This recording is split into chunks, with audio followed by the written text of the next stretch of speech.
Hello, hi, greetings from Malaysia. My name is Nur Hafiza Muhammad, and together with me, we are working together. There's a list of another inventors, so we work together. What we are introducing for our work is a future generation coronary artery stents. So basically, in this presentation, I will go through how basically we get an idea to introducing this kind so-called future generation coronary artery stents. So we've been working in coronary artery stents, sort of developing in the manufacturing process, starting from a laser, and then we are moving through to 3D printing. So I will go through one by one in this presentation. So I'll introduce what is stent basically. So stent is a small mesh-like device made of biomaterial. So it acts as a scaffold or support in keeping the blood vessel open. So if you can see, the size is very, very tiny. So basically is within the size of the blood vessels in our body. So the issue is there's a plaque accumulating that narrowing the coronary arteries, and then it reducing the flow of oxygen-rich blood to the heart. So the build-up of plaque also makes it more likely that blood clots will form in coronary arteries. So if the blood clots block a coronary artery, and then a heart attack will occur. So we are introducing a device that basically can open the vessel, keep opening the vessel to ensure that's enough blood supply. Right, so in a little bit of history, evolutions in the coronary artery stent. So basically it started with a bare metal stent, and then there's problems coming in bare metal stents, and then there's innovation, and then the researcher keep introducing the first generations of drug-eluting stents, and then it moved forward to second generation drug-eluting stents. And then what happened now is what's going on in the research now is the introduction of bioresorbable stents. So it started with a bare metal stent from metal, and then for the first generation, the metal is basically that's eluted with a drug, and then on the second generation as well, and then bioresorbable, where over the time these materials can be degraded, so it will go on after a certain time, so it will not remain in the body. Right, so why are we introducing this research? Why are we doing this innovation? So basically, what are the current problems with the available stent? So coronary artery disease is the leading cause of death worldwide. So the implantation of coronary stent able to open the occluded artery, and it can improve the blood flow to the heart.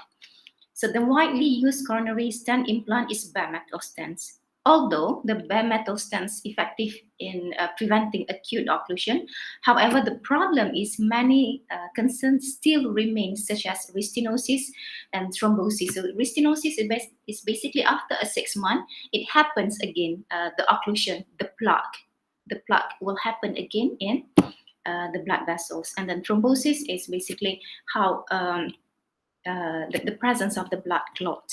And then the other problem is the permanent nature of the stent prevents full recovery of vascular structure and function, with associated risk of very late stent failure. So at the moment they are using a permanent, which is when we implant the stent in the body, so it will remain forever. And then there's a risk of a late stent failure. And then the lifelong implant in the body are subject to many comparable drawbacks, so such as non-stop mechanical blood vessel wall loading. So throughout this problem, we are researching, and then we are introducing the bioresorbable stents, and then that's how we are trying to address the aforementioned associated risks with the permanent stents. So the introduction of bioresorbable stents. Why bioresorbable? Because it able to act as a temporary stent and then resorb from the body after a certain period, and the blocked artery remain open after the stent resorbs. So it gives the ability to increase long-term patenting by offering enough aid to heal the artery.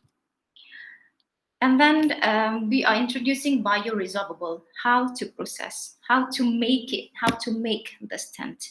So with the introduction of additive manufacturing, so it has a lot of impacts in medical prospect. So it has been studied that FDM 3D printer has gained attention for its low cost, high reliability, simple operation, and personal designing, and it's demonstrated promising solution in stents fabrication. So the process is simple, fast, processing, minor post-processing is more economical, it's can be personal designing, and then it's readily available replacement. So it's very easy to obtain, and it's very easy to operate as well. So what is basically a future generation coronary artery stent? So we introducing this. This is basically a customized bioresorbable stent by using 3D printer, which definitely helping the community. So we found that this near finding provides very beneficial scientific knowledge and solution in bioresorbable stent manufacturing process in order to introduce a novel bioresorbable coronary stent, which is ultimately in our work a future generation stent. So how's the process? We process a material which is a polylactic acid, PLA, is a bioresorbable polymer by using a 3D printer. And then we study on the different parameter in processing parameter, which are the printing nozzle temperature, accuracy resolutions, flow rate, speed, infill patterns, infill density, and then we study the effects towards stent dimensional accuracy. So we're producing the design, we studied among how's the response from the printing processing parameter, and then how the response toward the dimensional accuracy. So that's how we're producing, and then we are researching of a 3D printed biodegradable PLA stent, and the results is very promising. So that's a specific potential application, which is this new findings. It provides a very beneficial scientific knowledge for the introduction of bioresorbable stent, which is a future generation stent. And then what are the significant output? So this knowledge will be a major fundamental contribution. So we are about to introduce a cost effective manufacturing process for future generation stent, and then we also will perform later a study on integration with the human cells to see how does it respond properly in the body. So what are the impact on society, economic, and nation? So this research will definitely support towards the innovation to the future generation stent with the use of additive manufacturing, 3D printer, and where the faster and flexible printed stents can be customized, and it can follow the patient specific anatomy, and this could be a breakthrough in medical technology. And so this definitely will give a good impact to the society, economy, and nation. So the project in coronary stenting also has won many local and international awards, and this work also has been filed under Intellectual Property Corporation of Malaysia. So this is the proof of the patent filing of the work. And then this project is funded by Ministry of Education Malaysia under Fundamental Research Grant Scheme with a funding of USD 30,000. It's and also received earlier the funding from a L'Oreal UNESCO for Women in Science research grant in forms of 7,000 USD. So this will also we collaborate with University Science Malaysia.